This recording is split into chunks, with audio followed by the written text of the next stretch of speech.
Hello, my name is Kalinich and I operate a business called Platter. You can find me at planttoplatter.com, and the whole purpose of my business is to get people back into the kitchen and enjoy cooking. And specifically, I want to transition them to a whole food plant-based diet. So I teach them everything they need to know about cooking with plants, and that's all we cook with. And they usually leave very satisfied and very happy. I also teach cooking demonstrations here in the local community where I live, which is Sedona, Arizona.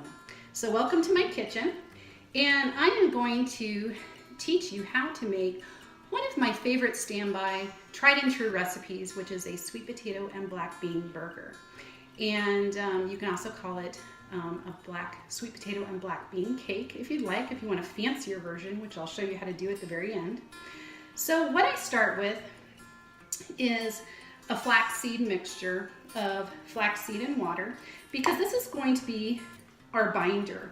And so I teach people that you don't need to use animal products at all when making your food.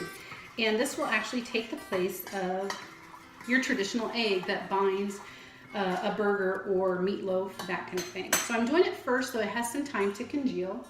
While I'm doing that, I also start with the black beans.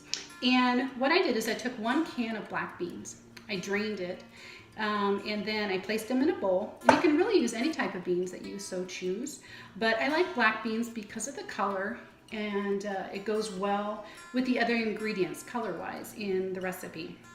So I use my pastry blender.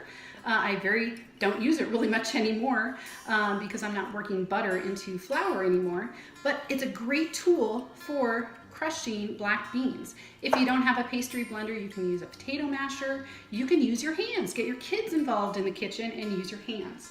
So I've already done that in preparation for this video. The next thing I'm going to do is add some wonderful sweet potatoes. These are technically yams for the color. You can use sweet potato or yams in this recipe, or even grated carrots. And so I used a cup of sweet potato or yam. I'm now going to add my 1/3 cup of fresh cilantro, which is absolutely yummy with all the rest of the ingredients. It gives it that Mexican flair.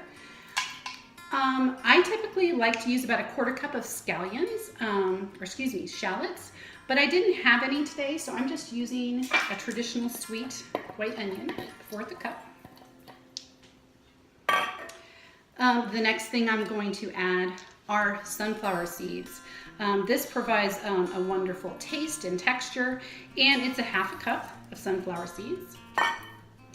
The next thing I'm going to do is add some oats, and what I did is I made an oat flour, and this is going to help kind of bind everything together and give it kind of that texture we're looking for in a veggie patty. And I just did it in my food processor. I took some oats and made a flour out of it by whipping it up in the food processor. I have some gluten-free breadcrumbs, and instead of oil, and for a little bit of sweetness, I'm adding 1 tablespoon of applesauce, 2 tablespoons of coconut aminos. For a little tang, I'm adding 1 teaspoon of horseradish, and I also have 1 garlic that I minced in my garlic press, and I have 1 teaspoon of cumin, 1 teaspoon of chili powder, 1 teaspoon of oregano, and a 1/4 teaspoon of crushed red pepper for my spices. Now I'm going to add, as you can see, the water has congealed with the flax seed, and I'm going to add that in to bind everything together.